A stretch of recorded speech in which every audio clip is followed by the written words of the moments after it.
کوئی یہ اس سے پہلے، حالانکہ آپریشن تو مسلسل ہوتا رہا ہے، اور 22 اگست 2016 کے بعد بھی، جبکہ اتنا سخت کہ ایم کیو ایم کے مرکز 90 کو سیل کر دیا، سب تباہ کر دیا، آگ لگا دی 90 کو، اور پھر اس کے بعد حالانکہ وہ سیل تھا، پھر اس کے بعد اس کو بلڈوز کر دیا، ایم کیو ایم کے سارے دفاتر سیل، سب کچھ بند، ایم کیو ایم پر پابندی بالکل مکمل طور پر.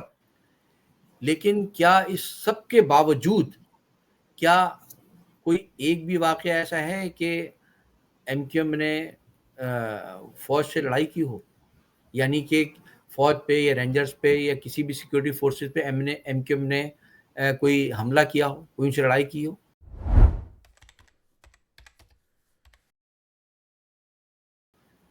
ابھی ہمارے میجر کلیم، فرحان بھائی ابھی 9 مئی کا ذکر کر رہے تھے. میجر کلیم کے علاوہ جی فرحان بھائی 9 مئی کا میجر ذکر کلیم کر کا رہے میں نے تھے. آنسر کیا تھا، آپ نے جواب نہیں دیا. میجر کلیم والا میں میجر کلیم کا بھی آپ کو بتا دیتا ہوں. تو چلیں اسی کو بتا دیتے ہیں آپ. چلے یہ بھائی جب انہوں نے حقیقی بنائی، یہ جب ان لوگوں کو نکالا گیا پارٹی سے اور فوج نے حقیقی بنا لی، تو انہوں نے تو جا کر فوج کو کیا کیا کہانیاں سنائی ہوں گی کہ بھائی ہمارے ساتھ تو اتنے لوگ ہیں، جیسے ہی ہم جائیں گے ایک دم وہاں پہ انقلاب آ جائے گا اور سارے مہاجر جو ہیں وہ ان کی حمایت میں باہر نکل آئیں گے. تو کیا کیا گیا؟ لانڈھی میں ایم کیو ایم کا بڑا ایک مضبوط آفس تھا، اور آفاق کا تعلق بھی لانڈھی سے تھا، اور ان کے ساتھ جو لوگ گئے تھے زیادہ تر ان کا تعلق بھی لانڈھی سے ہی تھا. جو مین جو سازشوں کا گڑھ بھی بنا تھا لانڈھی ہی تھا. اور انہوں نے شاید فوج کو یہ تصویر دکھائی تھی کہ یہاں تو ایسا ہے کہ جتنے بھی لوگ جیسے ہم جائیں گے ایک دم انقلاب آ جائے گا لانڈھی میں. تو باقاعدہ جو غالباً یہ جون 91 کی بات ہے شاید، یہ لوگ فوج کے ایجنسیز کے لوگوں کے ساتھ مسلح ہو کر انہوں نے لانڈھی میں ایم کیو ایم کے آفس پر، سیکٹر آفس پہ حملہ کیا. وہاں ایم کیو ایم کے جو سیکٹر انچارجز جو ایم کیو ایم کے ذمہ داران تھے ان کو اغوا کیا، ٹارچر کیا ان کو. اور اب یہ چیز جو ہے جب علاقے میں پھیلی ہے کہ بھائی یہ تو آئے ہیں اور اس طرح سے مسلح حالات میں انہوں نے تو یہ کچھ کیا ہے، تو لوگ پھر نکلے ان کے خلاف لانڈھی میں، کیونکہ انہوں نے آ کے علاقے کے لوگوں کے سامنے یہ سب کچھ وہاں پہ دفتر پہ حملہ کر کے لوگوں کو اغوا کرنا، مارنا پیٹنا، یہ سب کچھ کیا. علاقے کے لوگ جو ہے وہ ان کے خلاف نکل آئے، اور جہاں یہ تھے جس جو آفس بنا ہوا تھا وہاں سے یہ نکل کے بھاگے. پہلے تو انہوں نے لوگوں پر گولیاں چلائی ہیں تاکہ لوگ نہ آ سکیں، لیکن لوگ پورا علاقہ نکل آیا تھا ان کے خلاف، یہ پھر وہاں سے نکل کے بھاگے. تو علاقے کے لوگوں نے وہاں پر جو کچھ انہوں نے جس طرح سے دہشت گردی کی تھی، وہاں ایک گاڑی میں یہ فرار ہو رہے تھے. وہاں لوگوں نے جب گاڑی کی تلاشی لی تو اس گاڑی میں یہ حقیقی کا ایک تھا، ایک زبیر غالباً یا کوئی نام تھا اس کا، تو کوئی اہم تھا. وہ اس گاڑی میں لوگوں نے گاڑی کو روک لیا تھا اور پکڑا، تو ان کے ساتھ جو ہے وہ 3-4 لوگ اور لوگ تھے. تو لوگوں نے، اور اس گاڑی سے اسلحہ نکلا، تو لوگوں نے ان کو پکڑ لیا اور پکڑ کے پھر گاڑی سے اتار کے اور کسی مکان میں لے آ کے ان سے پوچھا بھائی کون لوگ ہیں آپ؟ مطلب جو حقیقی کے لوگ تھے تو ان کو تو علاقے کے لوگ جانتے تھے، لیکن جو نئے لوگ ان کے ساتھ تھے اور ان کے پاس اسلحہ تھا، تو لوگوں نے پوچھا ان سے کہ بھائی آپ لوگ کون ہیں؟ تو پہلے تو وہ ادھر ادھر کی آئیں بائیں شائع کرتے رہے، کہہ رہے نہیں اصل میں یہ لوگ یہاں سے نکلنا چاہ رہے تھے، تو ہم نے کہا کہ چلو ہم ان کو نکال کے یہاں سے لے جائیں. تو پوچھا کہ بھائی آپ کون ہیں؟ جب ان کی تلاشی لی، کیونکہ ان کے پاس ہتھیار تھے، جب ان کی تلاشی لی تو ان کے پاس سے جو کارڈ نکلے وہ تھے فوج کے. ان میں ایک جو صاحب تھے ان کا کارڈ نکلا، وہ میجر تھے، کلیم نام تھا ان کا. اور بھی جو ان کے لوگ، ان کے جو ساتھ میں اور تھے، ان کے پاس بھی ظاہر ہے جو کارڈ نکلے وہ فوج کے لوگ تھے.